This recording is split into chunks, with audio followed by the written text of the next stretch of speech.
Cerita Alkitab, Adam dan Hawa di Taman Eden, kejatuhan manusia yang terambil dari Kejadian 2 ayat 4 sampai dengan 3 ayat 24. Matahari bersinar hangat di atas langit yang biru cerah, burung-burung berkicau merdu, dan angin sepoi-sepoi membelai lembut pepohonan yang rimbun. Inilah dunia pada masa-masa awalnya, dunia yang baru saja selesai diciptakan oleh Allah. Tidak ada polusi, tidak ada kebisingan kota, tidak ada rasa lelah atau sakit. Semuanya begitu sempurna. Di tengah dunia yang indah ini, Allah menanam sebuah taman yang luar biasa, namanya Taman Eden. Bayangkan sebuah taman yang lebih indah daripada semua taman yang pernah kamu lihat. Ada sungai-sungai yang jernih mengalir di antara pepohonan yang hijau. Ada buah-buahan yang beraneka ragam, mangga, anggur, apel, delima, kurma, dan banyak lagi. Semuanya segar dan manis. Bunga-bunga mekar dengan warna-warni yang memukau, dan hewan-hewan hidup dengan damai. Tidak ada binatang buas yang menakutkan. Semua hidup harmonis. Di taman yang indah itu, Allah menempatkan manusia pertama yang Ia ciptakan, namanya Adam. Adam diciptakan dari debu tanah. Lalu Allah menghembuskan nafas hidup ke dalam hidungnya, dan jadilah ia manusia yang hidup. Adam punya tugas khusus mengusahakan dan memelihara taman itu. Ia juga memberi nama kepada setiap hewan. Bayangkan betapa luar biasanya tugas ini. Adam berjalan-jalan di taman, melihat seekor binatang dengan leher panjang, lalu berkata, "Kamu akan kupanggil jerapah." Ia melihat seekor binatang kecil berwarna-warni, lalu memberi nama burung nuri. Setiap nama yang ia berikan, itulah namanya sampai sekarang. Tetapi meskipun taman itu indah dan penuh keajaiban, Adam merasakan sesuatu yang kurang. Semua hewan punya pasangan, tetapi Adam sendirian. Allah tahu bahwa tidak baik manusia seorang diri, maka Ia membuat penolong yang sepadan dengan dia. Allah membuat Adam tidur nyenyak. Saat Adam tertidur, Allah mengambil salah satu rusuknya dan membentuk seorang perempuan. Ketika Adam bangun dan melihat perempuan itu, ia begitu bahagia. Ia berkata dengan penuh sukacita, "Ini dia, tulang dari tulangku dan daging dari dagingku." Perempuan itu bernama Hawa. Sekarang Adam tidak lagi sendirian. Mereka berdua hidup di Taman Eden, saling mengasihi dan berjalan bersama Allah setiap hari. Tidak ada rasa takut, tidak ada rasa malu. Mereka telanjang, tetapi tidak merasa malu sama sekali karena semuanya murni dan suci. Namun di tengah taman yang indah itu, ada satu peraturan yang Allah berikan. Allah berkata, "Semua pohon dalam taman ini boleh kamu makan buahnya dengan bebas. Tetapi pohon pengetahuan tentang yang baik dan yang jahat itu, jangan kamu makan buahnya. Sebab pada hari kamu memakannya, kamu pasti mati." Satu aturan saja, sangat sederhana. Mereka boleh menikmati segala hal yang Allah sediakan selain satu pohon itu. Mengapa Allah memberikan aturan itu? Karena Allah ingin Adam dan Hawa taat kepadanya, bukan karena terpaksa, tetapi karena kasih dan kepercayaan. Hari-hari berlalu, Adam dan Hawa hidup bahagia. Mereka bercakap-cakap dengan Allah, menikmati setiap keindahan ciptaannya. Tidak ada dosa, tidak ada penderitaan. Dunia masih sempurna, tetapi suatu hari sesuatu terjadi, sesuatu yang mengubah segalanya. Di antara pepohonan yang rindang, ada seekor makhluk yang licik dan pintar. Ia adalah ular. Tetapi bukan ular seperti yang kita kenal sekarang. Ia begitu menarik, mungkin bahkan berjalan tegak dengan kecerdasan yang menakutkan. Melalui ular inilah iblis berbicara untuk menggoda manusia. Hawa sedang berjalan-jalan di taman, menikmati buah-buahan, ketika ular itu mendekatinya dengan suara yang halus dan penuh tipu daya. Ular itu berkata, "Benarkah Allah berfirman, semua pohon dalam taman ini tidak boleh kamu makan buahnya?" Hawa terkejut. Ia menatap ular itu dan menjawab, "Buah pohon-pohonan dalam taman ini boleh kami makan. Tetapi tentang buah pohon yang ada di tengah-tengah taman, Allah berfirman, jangan kamu makan ataupun raba buah itu, nanti kamu mati." Hawa menjawab, "Cukup benar."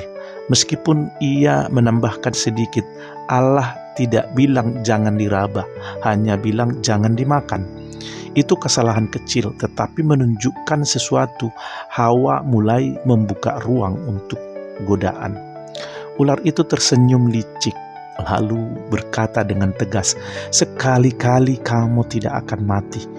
Tetapi Allah tahu, pada waktu kamu memakannya, matamu akan terbuka, dan kamu akan menjadi seperti Allah, tahu tentang yang baik dan yang jahat." Kalimat itu mengguncang hati Hawa. Selama ini ia percaya kepada Allah, tetapi sekarang ia mulai berpikir, apakah benar Allah melarang kami karena ia tidak mau kami jadi seperti Dia?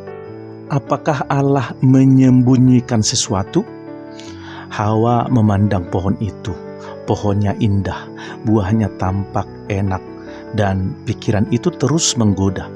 Kalau aku makan, aku akan jadi seperti Allah. Bukankah itu baik? 3 hal menggoda Hawa. Pertama, baik untuk dimakan. Itu keinginan daging. Dan kedua, sedap kelihatannya, keinginan mata. Dan ketiga, memberi hikmat, keangkuhan hidup. Akhirnya Hawa mengulurkan tangannya, memetik buah itu dan memakannya. Saat itu ia tidak mati secara jasmani, tetapi sesuatu mulai rusak. Ia juga memberikan kepada suaminya, Adam, yang ada bersama dia, dan Adam pun memakannya. Sejenak mereka mungkin merasa aneh, tidak ada yang terjadi. Tetapi tiba-tiba mata mereka terbuka, dan untuk pertama kalinya mereka merasa malu. Mereka sadar mereka telanjang. Mereka pun mengambil daun pohon ara dan membuat cawat untuk menutupi diri mereka. Sore itu ketika angin sepoi-sepoi bertiup, mereka mendengar suara Tuhan Allah berjalan-jalan di taman. Biasanya itu momen yang mereka tunggu, tetapi kali ini mereka bersembunyi. Mereka bersembunyi di balik pepohonan, gemetar ketakutan. Allah berseru, "Adam, di manakah engkau?" Itu bukan karena Allah tidak tahu. Allah tahu persis di mana mereka.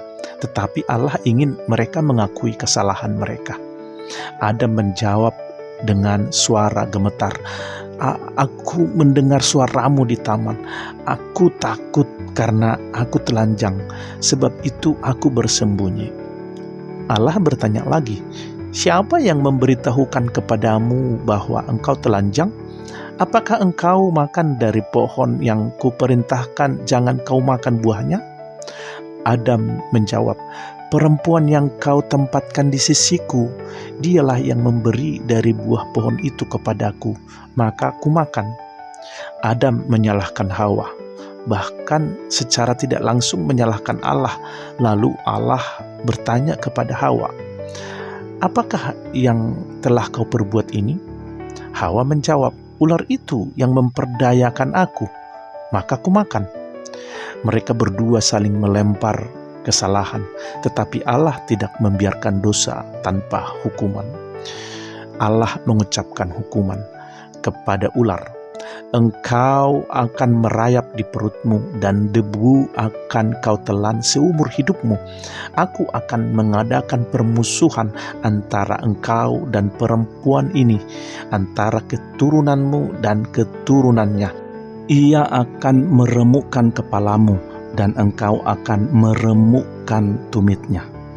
Inilah janji pertama tentang Yesus yang akan mengalahkan iblis. Kepada Hawa, Aku akan memperbanyak kesusahanmu waktu mengandung. Dengan kesakitan engkau akan melahirkan anakmu. Keinginanmu akan memerintah suamimu, tetapi ia akan berkuasa atasmu. Kepada Adam, karena engkau mendengarkan perkataan istrimu dan memakan buah itu, terkutuklah tanah karena engkau, dan dengan bersusah payah engkau akan mencari rezekimu seumur hidupmu. Engkau akan kembali menjadi debu. Dosa membawa akibat besar. Hubungan manusia dengan Allah rusak, hubungan dengan sesama rusak, bahkan hubungan dengan alam pun rusak. Allah membuat pakaian dari kulit binatang untuk menutupi Adam dan Hawa. Itu berarti ada korban pertama. Darah harus dicurahkan sebagai gambaran penebusan. Kemudian Allah mengusir mereka keluar dari Taman Eden supaya mereka tidak makan dari pohon kehidupan dan hidup dalam dosa untuk selamanya. Ia menempatkan malaikat kerubim dengan pedang berkilat untuk menjaga jalan ke pohon kehidupan. Taman Eden yang indah kini tinggal kenangan. Dunia berubah selamanya. Saudaraku, dari kisah ini kita belajar. Pertama, dosa selalu dimulai dari keraguan pada firman Allah. Begitu kita mulai bertanya, benarkah Allah berkata begitu? Hati kita terbuka untuk godaan. Yang kedua, pilihan kita punya konsekuensi. Adam dan Hawa hanya melanggar satu perintah, tetapi dampaknya luar biasa. 3. Allah tetap mengasihi manusia. Meskipun menghukum, Allah juga memberikan janji keselamatan melalui Yesus Kristus, keturunan perempuan itu. Hari ini setiap kita punya pilihan, taat kepada Allah atau mengikuti keinginan sendiri. Pilihan itu menentukan masa depan kita. Haleluya.